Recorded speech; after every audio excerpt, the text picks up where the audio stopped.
Hello everybody, today I'm watching Why Humans Are Vanishing by Kurzgesagt. This is obviously just going to go into declining birth rates, the fact that populations are shrinking, mainly in Western countries, but it's also going towards the rest of the world as well. Pretty sure even Africa is seeing declining birth rates now. Every 2 years, 1 million Japanese disappear. China.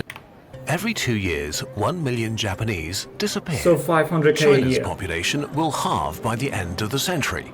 The median age in Italy has reached 48. Well, I mean, all around the world, birth rates are crashing. Even Africa. China kind of created that scenario for themselves because of the one-child policy. I believe that's what that was called. They shot themselves in the foot. They're gonna reap what they sow. Humanity dying out. What's going on, and how bad is it?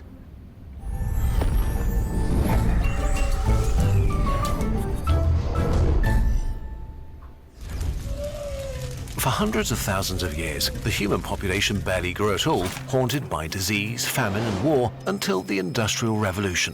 Exponential progress led to exponential growth, pushing our numbers to 6 billion in the year 1999 and 8 billion just 24 years later.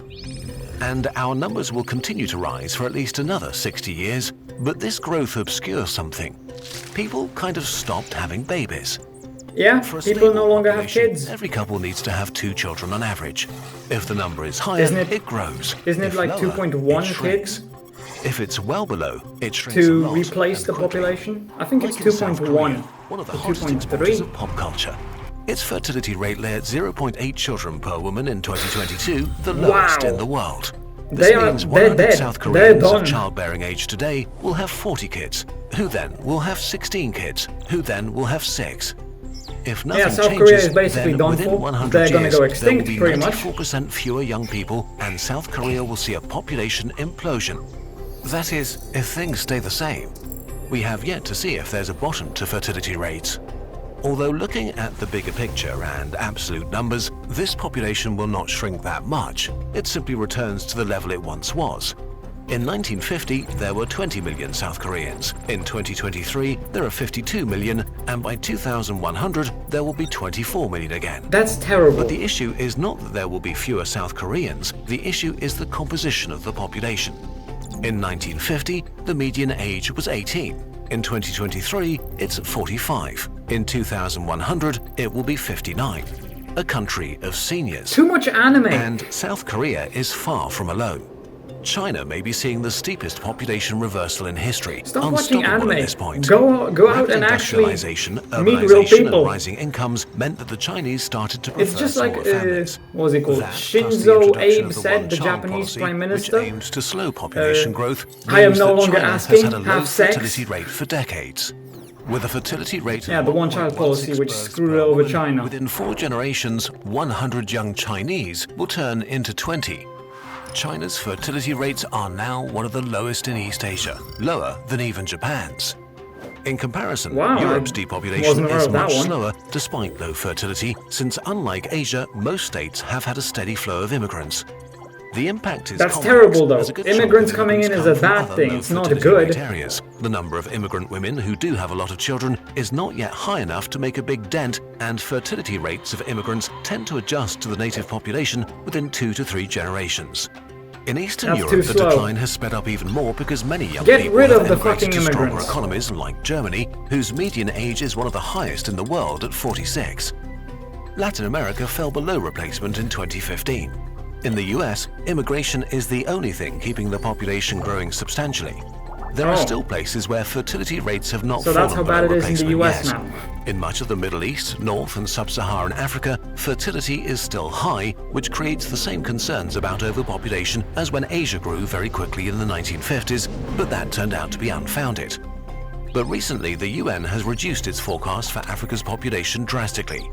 For Nigeria, estimates were lowered from 733 million to 546 million by 2100. Similar trends are being noted across the continent. As Africa develops, fertility rates are shrinking much faster than anticipated. It's becoming more likely that East Asia's story will repeat itself. The more a country develops, the worse its birth rate is. Replacement too.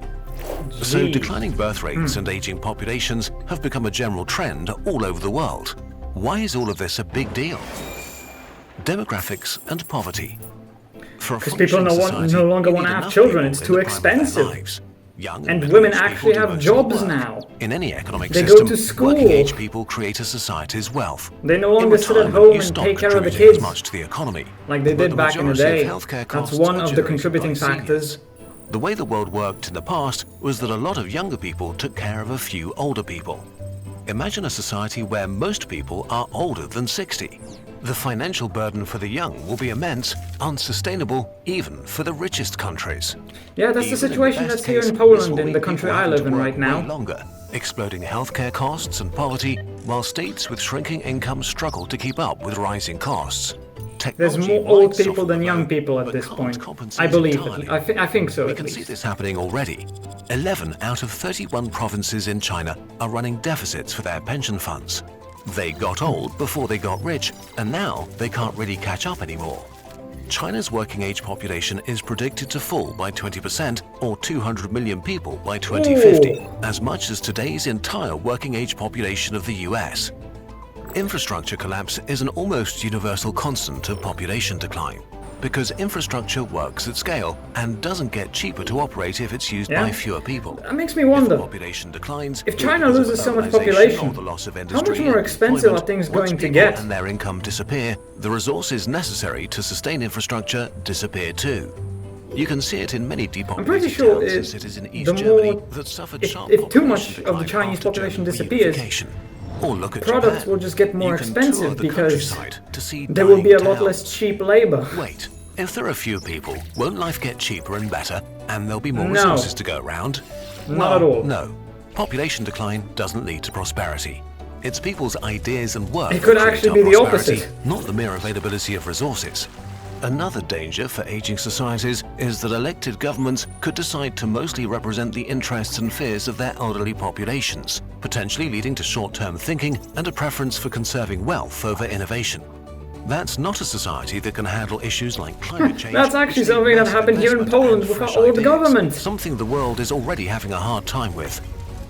Many people the government got a lot of easy votes from old people by promising them money. Unsustainable. We're using up too many resources, and because of climate change.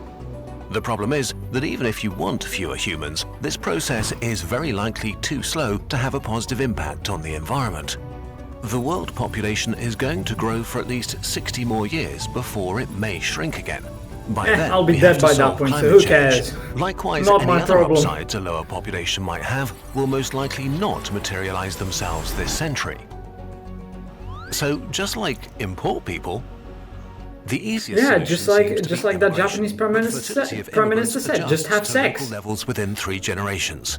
So you need a constant influx of new migrants, which is not sustainable long-term as birth rates are dropping everywhere. And nobody wants the only migrants. way would be to keep poor countries poor so that the young and motivated migrate to developed countries looking for opportunity and a better life.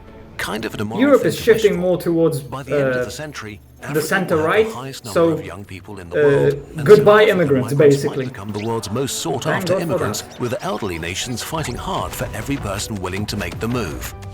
Immigration can also create societal or cultural tensions, which is a universal phenomenon in all cultures, especially when cultures with very different sets of values meet, often leading to a They are backlash good, that cheap slows labor, immigration but down we don't again. actually want them in our It's easy society. to be frustrated at this. They but can ignoring stay in this their will own only countries. divide societies, empower demagogues, and increase xenophobia. Economically, immigration is largely beneficial for societies, even if this seems counterintuitive to many people. Especially countries like the US, an immigrant nation built on the idea of personal freedom and opportunity through hard work, when it comes to culture, terrible. Countries like this will have a clear advantage this century. We've seen it in Europe. If they can We see attract what the world's immigrants are brightest doing, and what's most happening ambitious. because of them. It's terrible. Conclusion and our opinion. This topic Most is popular way name too in big, Berlin, affects I think a societies few years ago, as was literally Mohammed. all of humanity. A very German So name. Please take this part with a gigantic grain of salt. Obviously, we're looking at this from our Central European perspective. One way to look at falling birth rates is as a side effect of the world being less bad than it was. Especially women are freer, more educated, and wealthier than in the past. But it turns out that if societies are better off, individuals often decide to have fewer kids. Interestingly, there's a gap between how many kids people want and how many they're having. The mean number of kids women in Europe want is around 2.3, much more That's than bullshit. they're There's no way that's actually true. While we gained a lot There's of freedoms no in the way last century, women continents on and average economics, want more than having 2 kids. The number of kids women in That's a Europe lie. want is around 100% a lie. 2.3, much more than they're actually having. I do not While we believe gained that. a lot of freedoms in the last 3, Oh, this is much 2011. Never more mind. than they're actually having. While we gained a lot of freedoms in the last century across continents and economic systems, that came at a cost.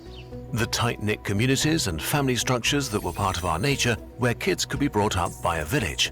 Today, young parents have to deal with different challenges and societal expectations. Women are kind of ground down between the wish and expectation to have a family and a career, being pressured to do both but not compromise either. Men are sharing parental duties more equally than they used to, but are often still expected to be the provider. And it's sadly true that usually at least one parent's career is held back. In many developed countries, the gender pay gap is chiefly a pay gap between mothers and everyone else. But it's not just outside pressure.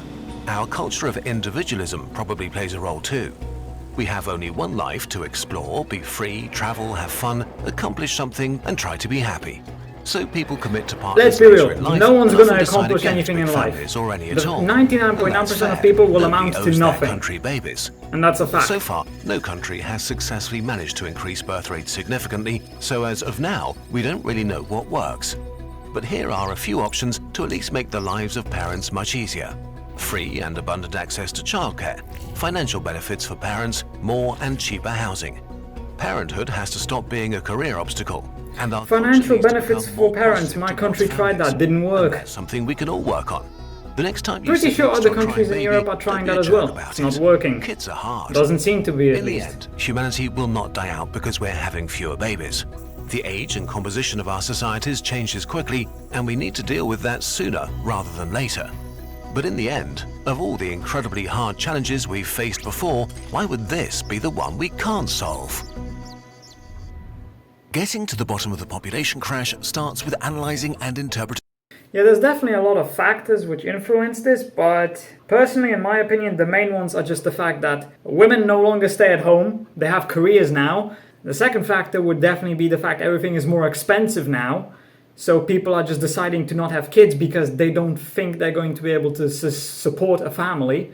Short-term thinking by both governments and the population.